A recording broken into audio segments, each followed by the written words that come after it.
Good morning, everyone. If you have been following my vlog, you will know that we are currently in Bumthang, the cultural heartland of Bhutan. It's early around 8 am and the temperature is a chilly 3 degrees. But just look at these views, absolutely magical. There's a quaint little building in the distance we always meant to walk to, but honestly, we were too tired every day to make it there. The only sound around us right now are the gentle whispers of nature. There's no other hotels nearby, and it feels like we have found our own little private piece of paradise. But, yeah, there's a but. This otherwise wonderful property did come with a hiccup. Last night, we returned to a bit of a surprise. We had originally booked the beautiful Domkhar suite for the first and last nights of our stay, with a different room in between due to the limited availability. However, due to the ongoing royal wedding, the hotel reshuffled our room assignments without informing us, placing us in the suite for the first 2 nights instead. So, understandably, we were quite disappointed and anxious, especially because we wanted to end our stay on a high note in the suite. After we raised the issue, the hotel did acknowledge the miscommunication and offered us to stay all 3 nights in the Domkhar suite at no extra cost. So in the end, everything worked out, and today on our last day in Bumthang, we are still enjoying the comforts of this beautiful suite. So all in all, even though there were a few hiccups during our stay at this property, we still absolutely loved our time here. Because when you are surrounded by such stunning natural beauty, it's hard not to fall in love with the place. Also, if you look out from here, you can spot the Serene Domkhar monastery in that distance. A perfect visual farewell from this unforgettable valley. We are ready to start our day, but before that, let me give you a quick tour of this beautiful room. Okay, so I have just entered through the main door, and you have to take a steep flight of stairs to reach this floor. It's just above the reception, and you can see there are beautiful red walls. There are nice and beautiful paintings over there. There are 2 electric heaters for this big room, which is a very big advantage because it gets really cold in Bumthang. And I really like those beautiful motifs that they have painted over there. This is the cupboard.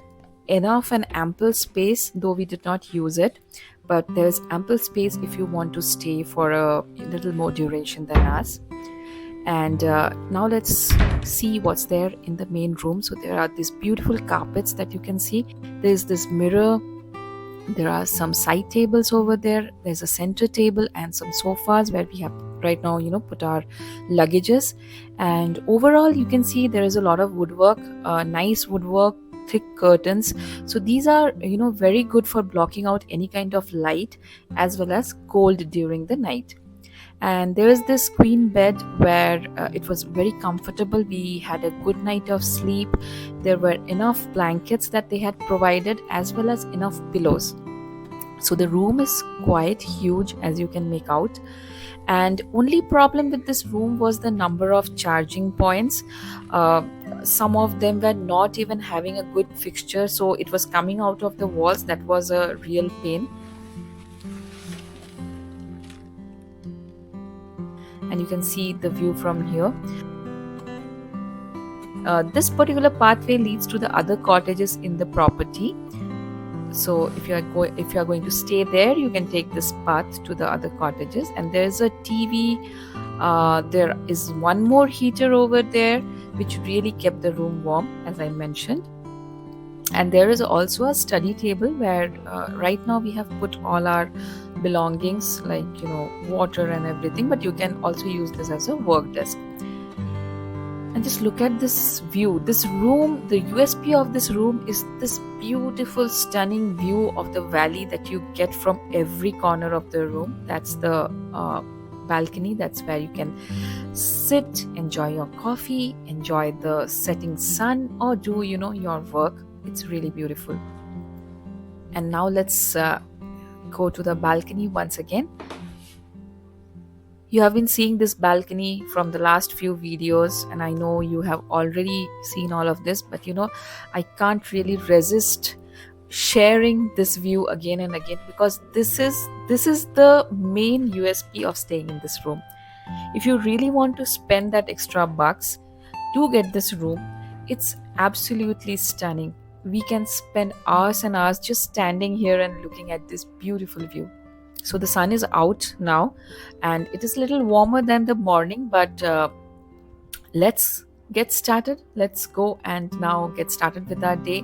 There's a lot of things happening today also. I think Funsho and Sangye has some interesting things planned for us today. We still don't know, but once we go down, we will discuss what we are going to do today. So let's get started now with another exciting day in Bumthang. We are in absolute love with this entire neighborhood. Just look how picturesque this entire stretch of road is, and this is the road connecting from our hotel to the main road. Funsho, these are beehives, like they are cultivating bees over there. Over there, right? Yes, yes.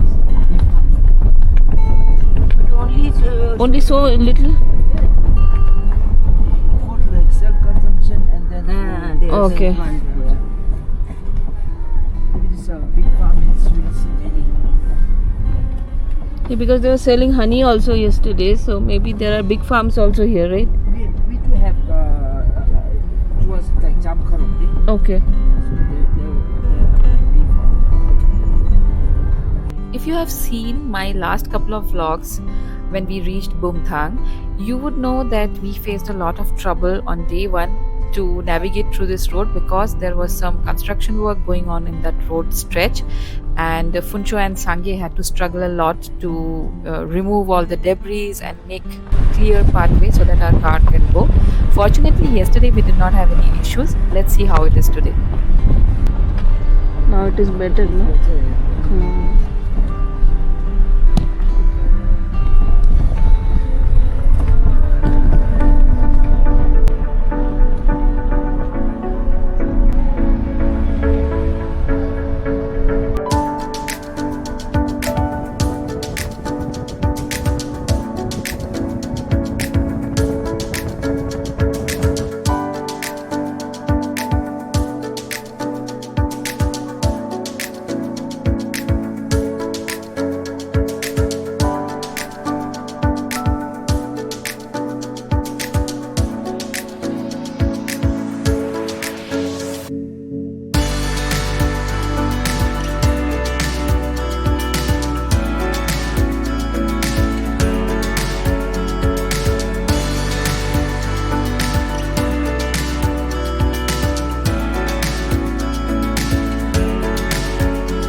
So let me tell you where we are headed today. Yesterday we experienced the vibrant Jambay Lhakhang festival, and today we are going off the beaten path to explore another ancient monastery and witness a festival that is slightly lesser known but equally special. Funsho had heard about this place from a few locals and suggested we visit it for a bit of a variation. And since it's his first time too, this is going to be an exploratory journey for all of us. The monastery we are visiting is called the Prakhar Lhakhang, also known as the Prakhar Gompa. It's a Nyingma monastery located in the Chumey Valley of Bumthang and was founded in the 16th or 17th century by the great Tretron Pema Lingpa. The story behind its name is quite fascinating, and while the temple was being planned, it is believed that a group of white monkeys appeared at the very site where the monastery now stands. Because of this, it was originally called the Chakar or Prakhar, which means white monkeys. Over time, due to pronunciation changes, it came to be known as Prakhar. As I mentioned earlier, this was the first time all four of us were visiting the Prakhar Lhakhang, so none of us really knew the exact route to get there. We noticed a few locals parking their car by the roadside and taking a dirt path into a forested area, so we decided to follow their lead. The path felt quite unconventional. It didn't look like many people used it regularly. Soon we reached an iron bridge that looked both mysterious and fascinating, with the sound of a river rushing below us. Lathi will not work here. Okay, oops.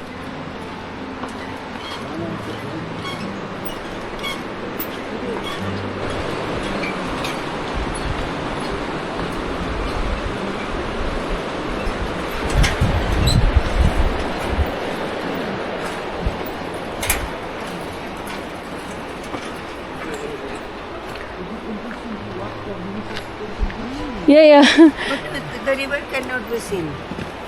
Why? We can hear the sound. We can hear the sound. It's not a river, actually not a big river, it's a small stream. But the sound is very... Yeah, sound is loud here.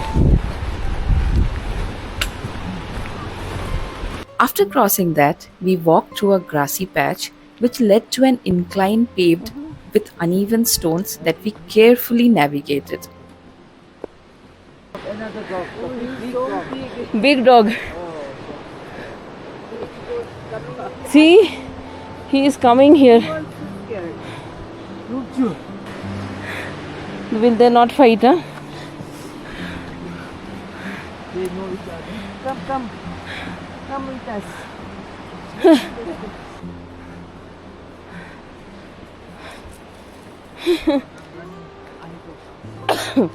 I was coughing from the cold air, trying to catch my breath after that climb.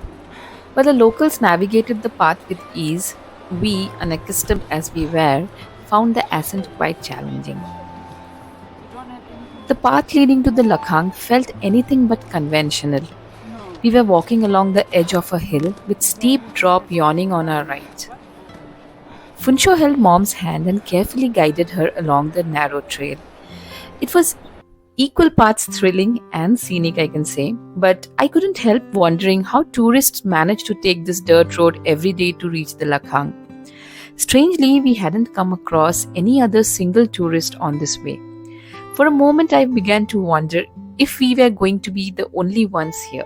But then we met the lady who waved back at us, assuring that we were not the only ones on this path. You see that structure in the top left corner? That is the Lakhang.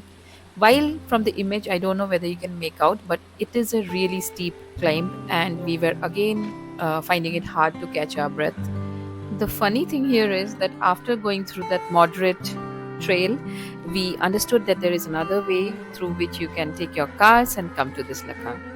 Now that we are here, let's go inside and check it out, what is happening inside. As it turned out, we were not the only ones here.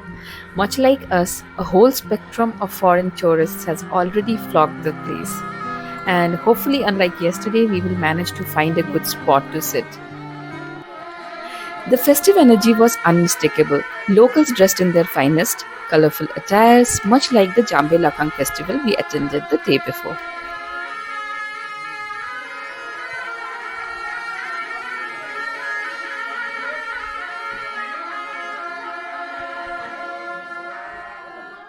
Like many monastic structures in Bhutan, Prakhar Lhakhang is beautifully built in a square layout using traditional Bhutanese materials like mud, stone and wood.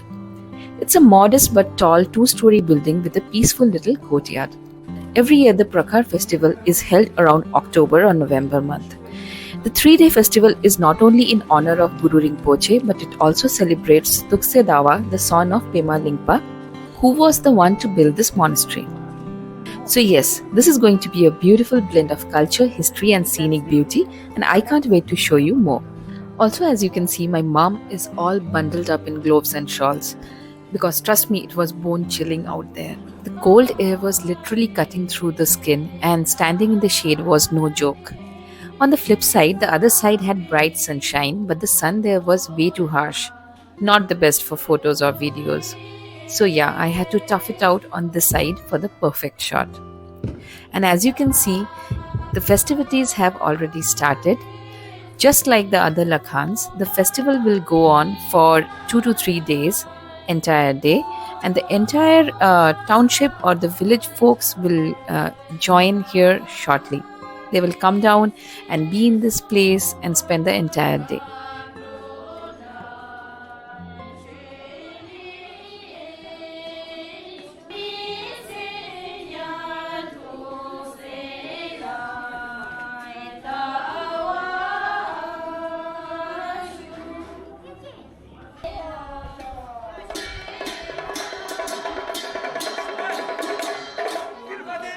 Things were really starting to heat up now. The main dance was about to begin. I was still on the lookout for a place to sit, but then I figured, why not just stay on the move and capture it all from different angles? Seemed like the better idea anyway.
Up next was the Cham dance of the Lords of the Charnel Grounds, a powerful and intense performance rooted in deep symbolism.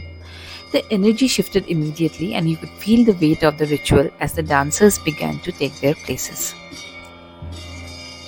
The charnel grounds are symbolic places where death, decay, and transformation occur. The lords are the guardians of these grounds and represent the destruction of ignorance and the transient nature of the material world. The dance is both terrifying and liberating, reminding the audience that clinging to life, ego, and material desires is futile. These dance involves dramatic, rhythmic movements often accompanied by ritual music and chanting. Despite their fearsome appearance, these deities are protective figures. In the Vajrayana Buddhism, fierce in the form but compassionate in intention.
She was saying continuously, he gave me such a nice seat.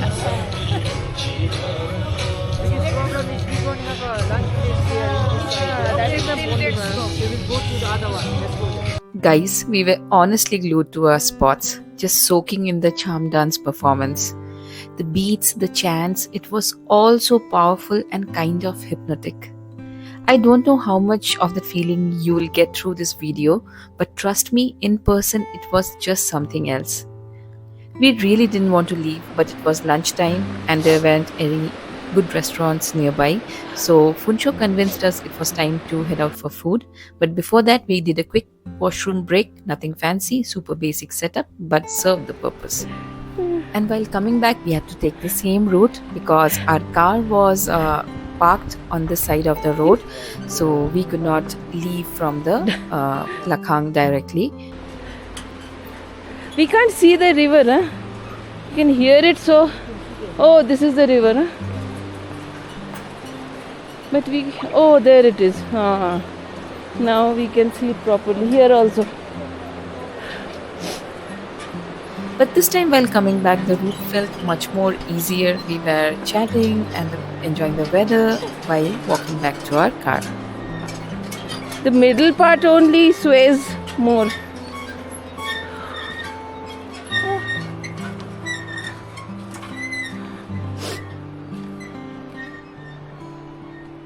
Okay.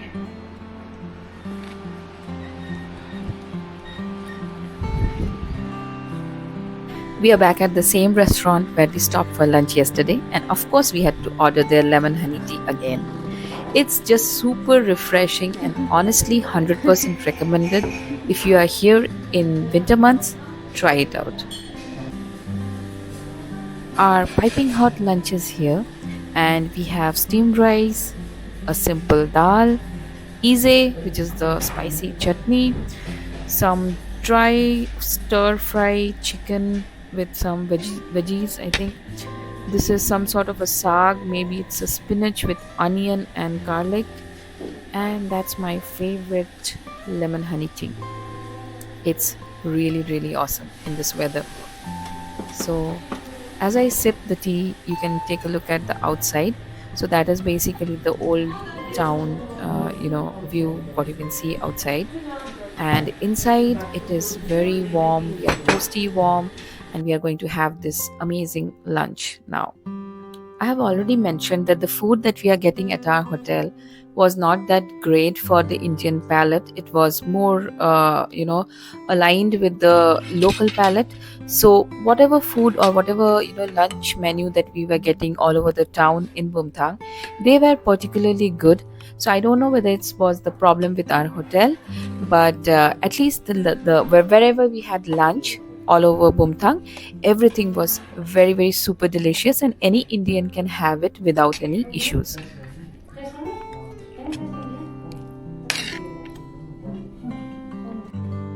Since today was all about relaxing with no fixed itinerary, we didn't have any specific plans after the lunch. So we asked Funsho if he could take us back to Jambay Lhakhang, even though if it was in the opposite direction.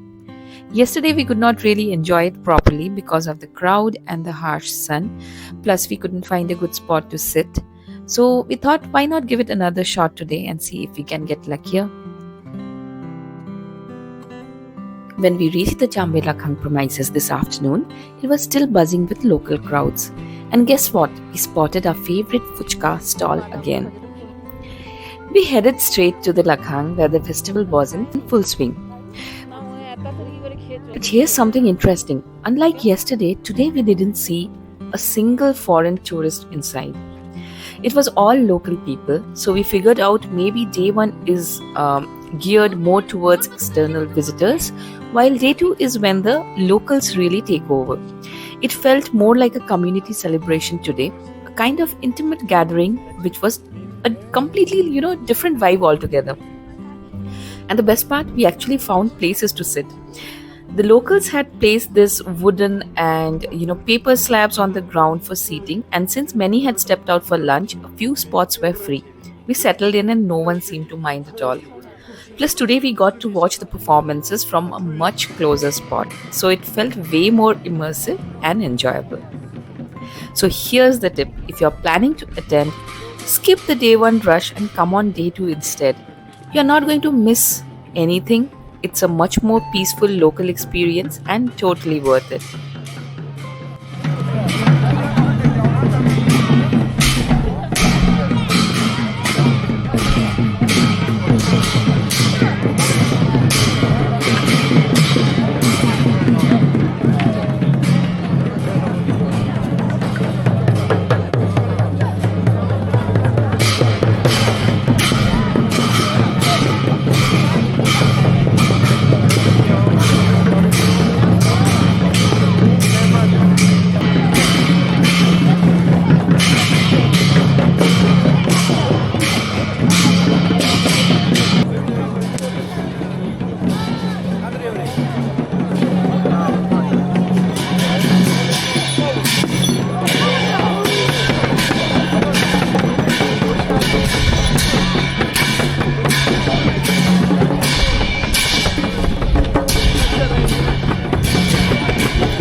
We exactly weren't sure what the narrative was here, but from what we could make out, it looked like the group with the drums was trying to corner the dancer, and he was skillfully trying to fend them off using his dance move. And the crowd was totally cheering on them.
Today was honestly such a fun day, and we really enjoyed ourselves.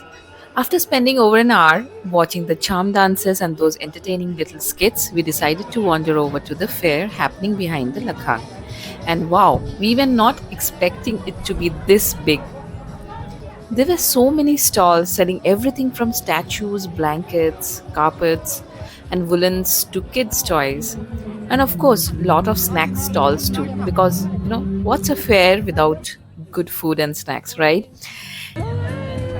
They even had a few joyrides for kids, which just added to the festive vibe. Total surprise and such a happy little detour.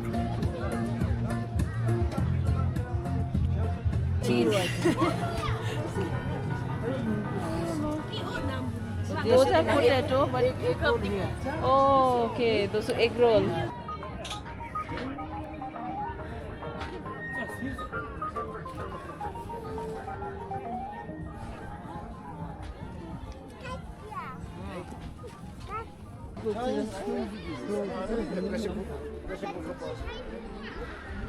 It remembered that you fed. What? I don't have anything.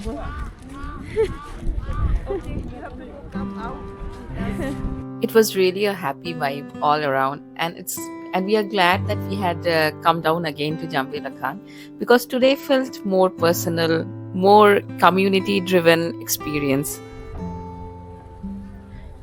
That's the parking space for Jambay Lhakhang, and we are waiting for Sangye to bring our car so that we can start for our hotel. Till then, just enjoy the last few moments from this beautiful place. Golden hour in Bumthang is just something else. The soft light falling over the autumn-kissed landscape looks absolutely magical. It's going to take us about an hour to get back to our hotel, so sit back, relax, and soak in this beautiful drive through Bumthang one last time.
We are now back at our hotel, and what a lovely day it had been.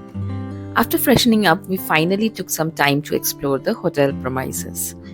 This right here is their garden area, and that's the temple within the property. Funny thing is, we have been staying here for the past couple of days, but never really got the chance to look around, since we did always get back late, long after the sun had set. But now that we are seeing it while the daylight is still there, it's actually really pretty. The distant fields, the golden light of the setting sun, and so many beautiful flowers, including the beautiful roses, really add to the peaceful vibe of this place.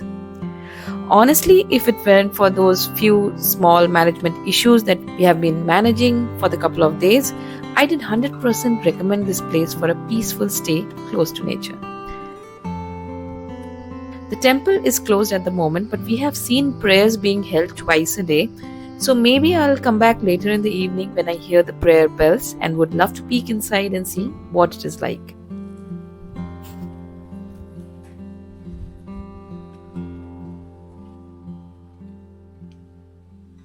If you're coming here with your family or friends, honestly, there couldn't be a more perfect spot to sit back, sip on your evening tea, and just chat away with your loved ones.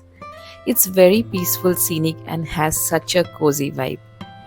Also, this little path here leads to the other cottages in the hotel, but fair warning, it's a bit of a walk.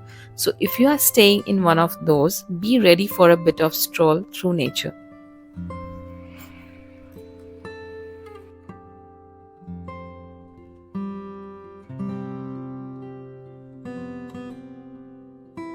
So we are back in the room and now in the middle of packing. So yeah, the room's in a bit of mess at this moment. Tomorrow's an early start and we have got a long journey ahead all the way to Punakha. So before we wrap up, let me show you the view outside. The sun has just set and those are the last golden rays lighting up the valley. It's such a beautiful sight. Bumthang has really started to grow on us and we are definitely going to miss this place.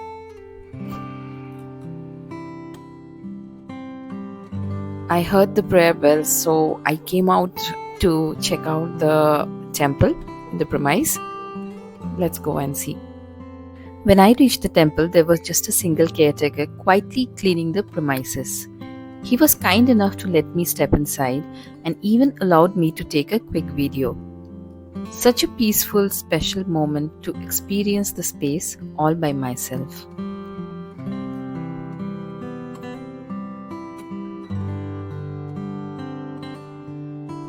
This temple is called the Padma Denzin Lakhang, a unique wish-fulfilling temple established in the year 2009, dedicated to Kwenkeng Lonchen Rabjam, Turton Prema Lingpa, and Jigme Lingpa.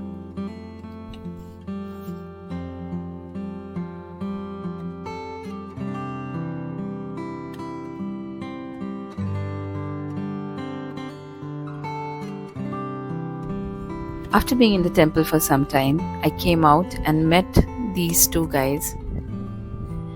It was getting late, so I'll head back to the room and see you tomorrow in tomorrow's journey.